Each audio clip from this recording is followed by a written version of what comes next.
Hello दोस्तों, IQ study with पीके में आपका स्वागत है। अगर आप हमारे इस चैनल पर नए हैं तो चैनल को सब्सक्राइब कीजिए। तो दोस्तों, ये है एसएससी जीडी कांस्टेबल परीक्षा जो 2025 में यानी 4 फरवरी से स्टार्ट हो रही है और ये है रोजगार पब्लिकेशन। ठीक है, तो इसमें जो है हम फिजिक्स यानी भौतिक विज्ञान का जो है 2019 से लेके 2024 तक जितना भी प्रश्न पूछा गया सारा प्रश्न को इसमें हम करने वाले हैं या मास्टर क्लास होने वाला यानी मैराथन वीडियो होने वाला है। तो परीक्षा में देखकर आप लोग इसे जरूर जाइएगा, ठीक है। और इस बुक से जो है आप लोगों को जरूर है कि 2 से 3 प्रश्न देखने को मिल सकता है। तो ये मैराथन वीडियो है और इसे आप लोग पूरा देखिएगा। और चैनल पे नए हैं तो चैनल को सब्सक्राइब कीजिए। तो चलिए, अभी जो हम लोग इसमें करने वाले हैं भौतिक विज्ञान का जितना भी प्रश्न आपको 2019 से लेके 2024 तक का जो जीडी का एग्जाम हुआ है, फिजिक्स का जो पूछा गया क्वेश्चन सारा क्वेश्चन कराएंगे। ये मैराथन वीडियो होने वाला है, इसे आप लोग जरूर देखिए। तो इसमें हम लोग करने वाले हैं भौतिक विज्ञान का सारा प्रश्न हम लोग इसमें करेंगे। तो वीडियो बहुत ही इंपॉर्टेंट है और एग्जाम से पहले इसे एक बार या 2 बार आप लोग जरूर देखिए। तो टोटल प्रश्न हम इसमें करवाने वाले हैं। पहला प्रश्न है इसमें, प्रति सेकेंड दोलन की संख्या को दोलन का डैश कहा जाता है। तो क्या कहते हैं इसे? तो इसे कहते हैं आवृत्ति। एक नंबर राइट आंसर होगा ऑप्शन नंबर ए, क्या जगह आवृत्ति। अब यहाँ पे देखिए, यदि आवृत्ति n तथा आवर्तकाल t हो तो आवृत्ति n बराबर हो जाएगा 1/, आवर्तकाल। आवृत्ति का SI मात्रक क्या होता है? हर्ट्ज होता है। इसका संकेत होता है Hz। तो आवृत्ति का बीमा होता है t-1 यानी m0 L0 t⁻⁻1। आवर्तकाल यानी टाइम पीरियड, एक दोलन को पूरा करने में लगे समय को आवर्तकाल कहते हैं। इसका SI मात्रक सेकेंड होता है। 2 नंबर प्रश्न है, चुंबकीय क्षेत्र के संबंध में निम्नलिखित में से कौन सा कथन सही है? तो देखिए, ऑप्शन नंबर डी जो है केवल सही है। चुंबकीय क्षेत्र रेखाएं बंद वक्र होती है। अब इसमें इंपॉर्टेंट फैक्ट्स देखिए, चुंबकीय क्षेत्र का SI मात्रक टेस्ला होता है। चुंबकीय क्षेत्र का SI मात्रक क्या होता है? टेस्ला। चुंबकीय क्षेत्र का CGS मात्रक गॉस होता है। एक गॉस बराबर होता है 10⁻⁻4 टेस्ला। चुंबकीय फ्लक्स का SI मात्रक क्या होता है? वेबर होता है। 3 नंबर का प्रश्न, समय की मूल इकाई क्या है? तो समय की मूल इकाई है आपको second, option number C second है। लंबाई का क्या होता है? मीटर होता है, ठीक है। द्रव्यमान का किलोग्राम केजी। ताप का क्या होता है? केल्विन होता है के। विद्युत धारा का एम्पियर ए होता है। ज्योति तीव्रता कैंडेला CD होता है। पदार्थ की मात्रा मोल।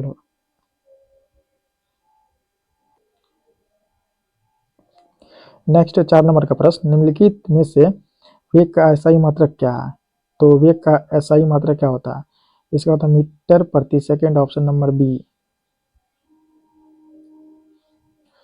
भौतिक राशि और उसका SI मात्रक, चाल का क्या होता है? मीटर प्रति सेकेंड। त्वरण का होता है मीटर सेकेंड स्क्वायर। आवेग का होता है न्यूटन सेकेंड। इसका पृष्ठ तनाव का होता है न्यूटन प्रति मीटर। 5 नंबर का प्रश्न है, वाट डैश की इकाई है? तो वाट किसका इकाई होता है? वाट होता है शक्ति की इकाई। इसका राइट आंसर होगा ऑप्शन नंबर ए, शक्ति। अब इसमें देखिए, कार्य या ऊर्जा का होता है आपको जूल होता है। प्रतिरोध का क्या होता है? ओम होगा। संवेग का होगा न्यूटन सेकेंड होगा। विद्युत चालकता क्या होता है? सीमेंस होगा। 6 नंबर का प्रश्न है, विद्युत आवेशों की गति से उत्पन्न होती है। विद्युत आवेश की गति से धारा उत्पन्न होती है और जिससे विद्युत चुंबकीय बल उत्पन्न होता है, जिसके परिणाम फलस्वरूप डैश उत्पन्न होता है। क्या? तो चुंबक तत्व उत्पन्न होता है, ऑप्शन नंबर सी। इसका पॉइंट देखिए, विद्युत धारा के चुंबकीय प्रभाव की खोज जो है ओस्ट्रेड ने की थी। विद्युत धारा के चुंबकीय प्रभाव की खोज ओस्ट्रेड ने की थी। किसी विद्युत क्षेत्र में किसी बिंदु पर रखे परीक्षण आवेश पर लगने वाले बल तथा परीक्षण आवेश के अनुपात को उस बिंदु पर विद्युत क्षेत्र की तीव्रता कहते हैं। इसका SI मात्रक न्यूटन प्रति कूलाम होता है।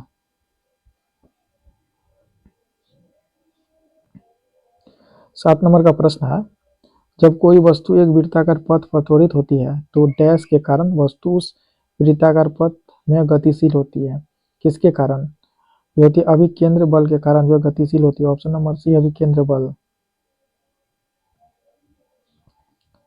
घर्षण एक प्रकार का बल है जो हमेशा गति की विपरीत दिशा में लगता है। वेग यानी वेलोसिटी एकांक समय में तय किए गए विस्थापन को वेग कहते हैं। यह एक सदिश राशि है तथा इसका सही मात्रक मीटर प्रति सेकंड होता है। वेग बराबर फॉर्मूला हो जाएगा विस्थापन बट्टे समयांतराल।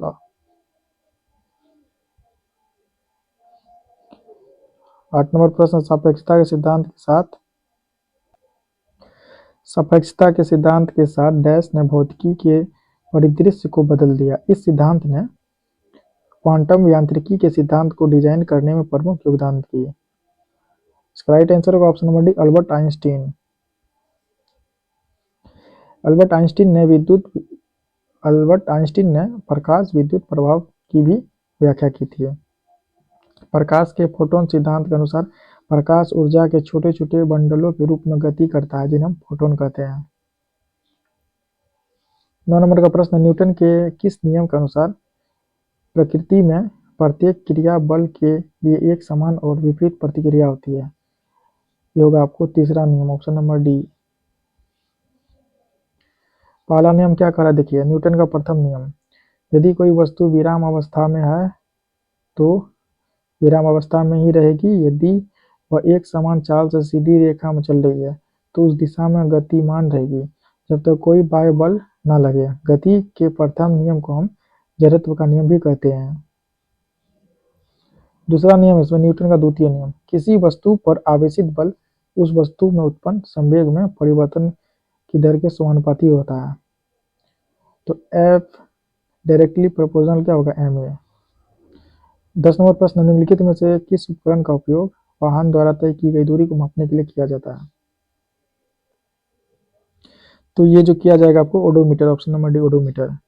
देखिए ओडोमीटर का उपयोग किया जाता है वाहन द्वारा तय की गई दूरी में। स्पीडोमीटर का उपयोग किया जाता है मोटर वाहन की गति में। टेकोमीटर का वायुयान की गति में। 11 नंबर प्रश्न, ध्वनि प्रदूषण को किस इकाई में मापा जाता है? तो ध्वनि प्रदूषण को किस इकाई में मापा जाता है? तो इसे हम लोग डेसीबल में मापते हैं। Option number A decibel. अब देखिए ध्वनि इकाई को मापते हैं डेसीबल में, इसका प्रत्येक होता है डीबी। आवृत्ति को हर्ट्ज में इसका होता है एचजेड होता है। दाब या प्रतिबल को पास्कल में पीए होता है। विद्युत आवेश का कूलाम सी होता है। कार्य यानी ऊर्जा का जूल जे होता है। ज्योति फ्लक्स का होगा ल्यूमेन एलएम। ताप का क्या होगा केल्विन संकेत के होता है। ज्योति तीव्रता कैंडेला सीडी। विद्युत धारा एम्पियर ए। 12 नंबर प्रश्न, एक उपकरण जो परिपथ में धारा की उपस्थिति का पता लगा सकता है उसे डैश के रूप में जाना जाता है? तो उसे जाना जो जाएगा आपको अमीटर के रूप में। Option number C ammeter.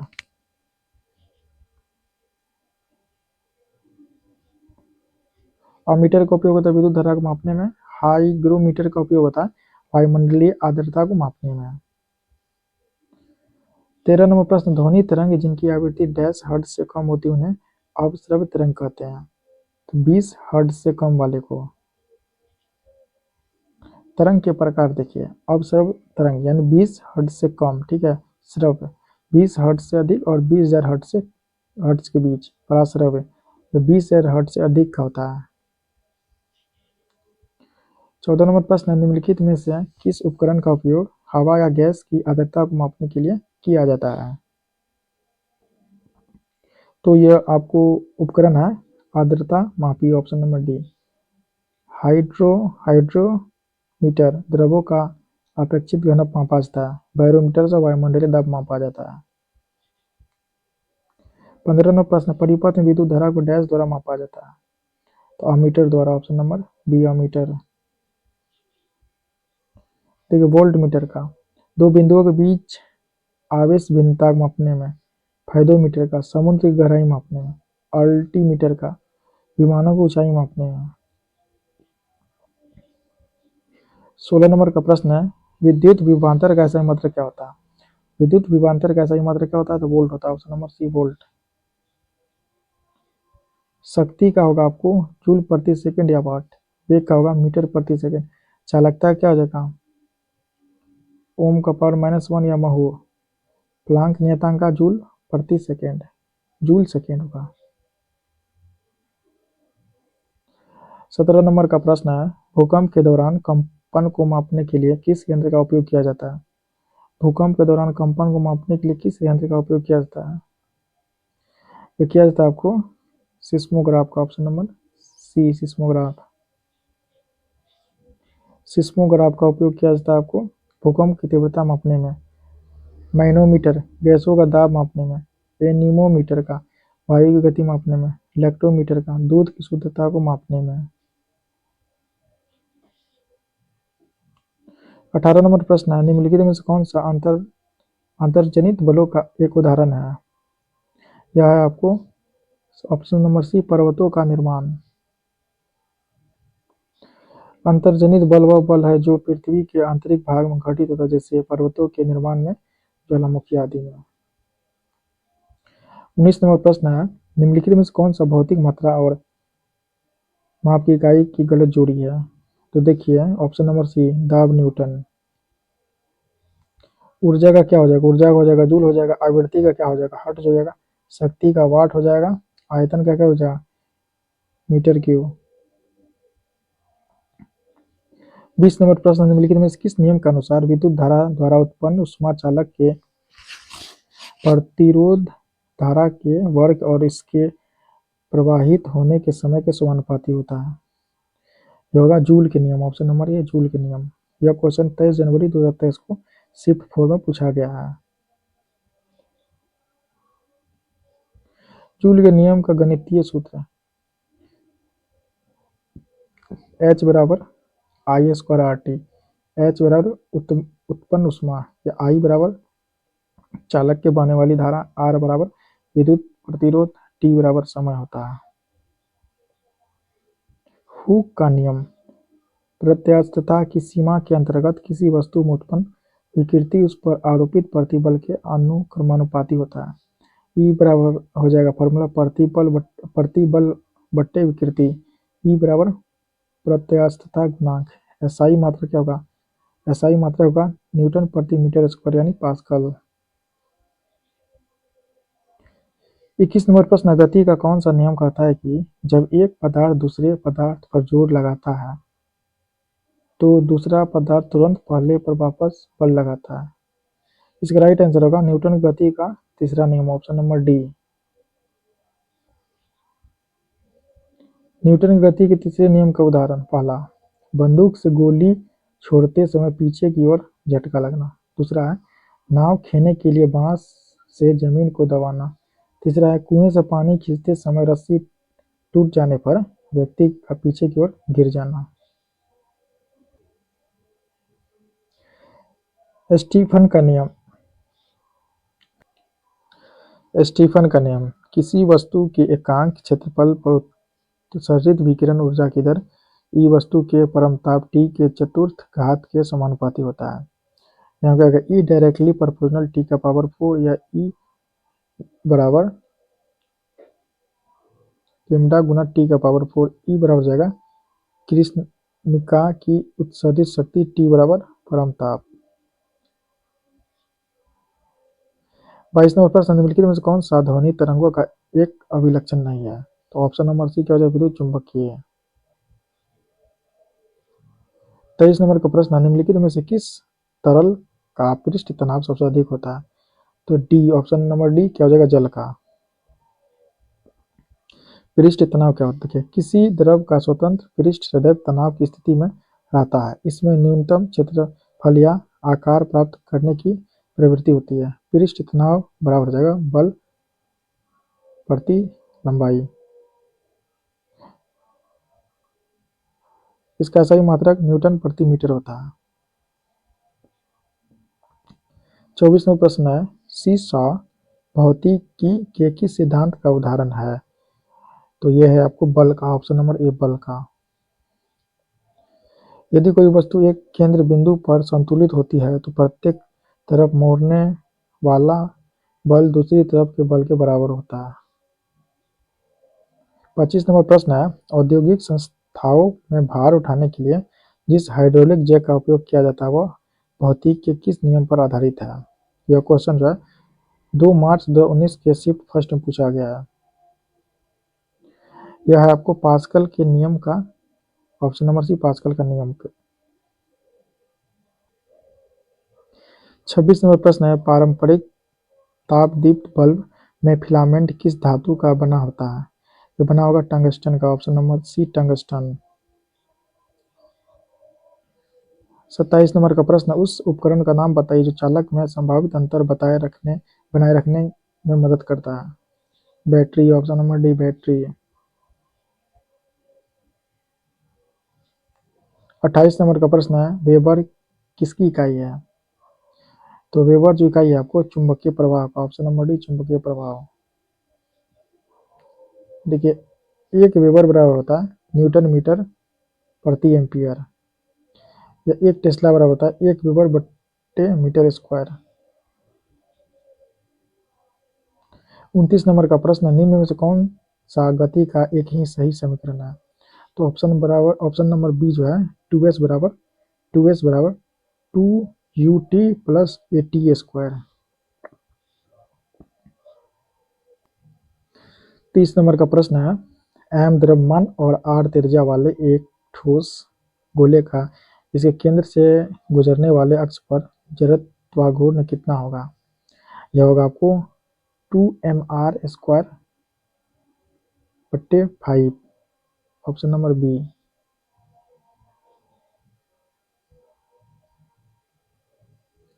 31 number प्रश्न है, टेस्ला किसकी इकाई है? टेस्ला इकाई है आपको चुंबकीय प्रभाव घनत्व का, ऑप्शन नंबर सी।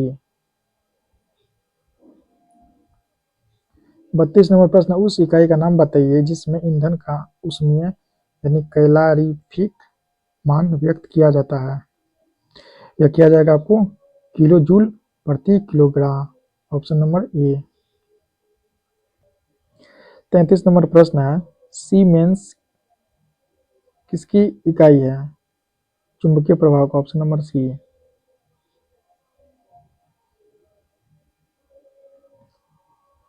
देखिए, इसका राइट आंसर होगा सी नहीं होगा, बी होगा विद्युत चालक तत्व का, ऑप्शन नंबर बी।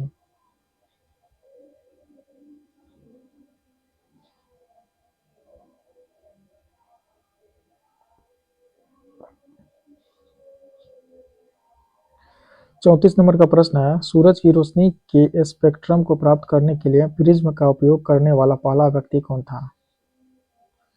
पहला व्यक्ति था आपको Isaac Newton, option number B.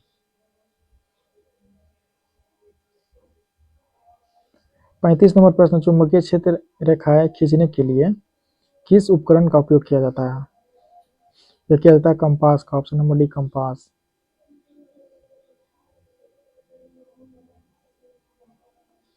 36 number प्रश्न, निम्न में से कौन सा प्रकाश के प्रकीर्णन का उदाहरण नहीं है? इसका राइट आंसर होगा ऑप्शन नंबर डी तारों का टिमटिमाना।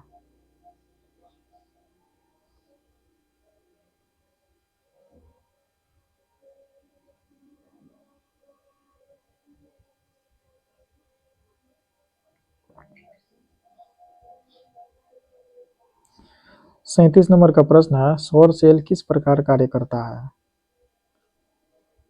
तो देखिए, यह कार्य करेगा, यह सौर ऊर्जा को विद्युत ऊर्जा में परिवर्तित करता है, ऑप्शन नंबर सी इसका राइट आंसर होगा। अब देखिए, डायनेमो के बारे में क्या बोल रहा है?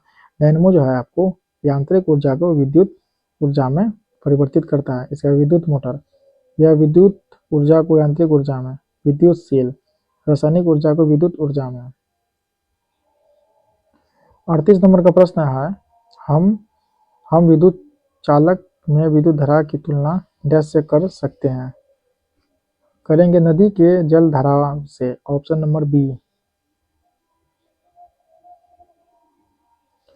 39 नंबर प्रश्न, एक यंत्र जिसका उपयोग परिपथ में विद्युत धारा को मापने के लिए किया जाता है उसे हम लोग क्या कहते हैं? उसे हम लोग कहेंगे ammeter, option number D ammeter. 40 number का प्रश्न है, विद्युत परिपथ में विभवांतर मापने के लिए प्रयुक्त मापक क्या कहलाता है? यह कहलाएगा आपको voltmeter, option number D. Option number D क्या हो जाएगा? वोल्टमीटर। 41 नंबर प्रश्न, गुरुत्वाकर्षण बल के बारे में निम्नलिखित में से कौन सा कथन सही नहीं है? तो इसमें देखिए सही नहीं बोला है आपको ऑप्शन नंबर बी, ये वस्तुओं के द्रव्यमान के उत्पाद के व्युत्क्रमानुपाती होता है। 42 नंबर प्रश्न है, आम टीवी रिमोट कंट्रोल द्वारा निम्न में से किस तरंग का उपयोग किया जाता है?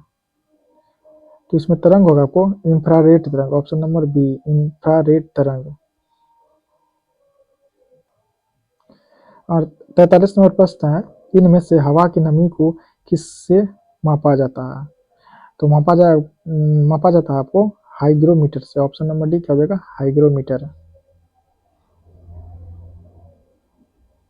44 नंबर प्रश्न है, प्रकाश वर्ष निम्नलिखित में से किससे संबंधित है?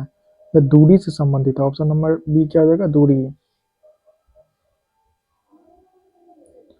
45 नंबर का प्रश्न है, जब बल दो सतहों के बीच सापेक्ष गति का विरोध करता है तो इसे डैश कहा जाता है?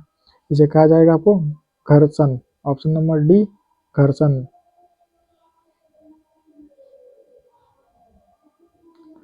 46 नंबर प्रश्न है, निम्नलिखित में से किस मात्रा के लिए इकाई मीटर प्रति सेकंड स्क्वायर का उपयोग किया जाता है? यह किया जाएगा त्वरण के लिए, ऑप्शन नंबर डी त्वरण।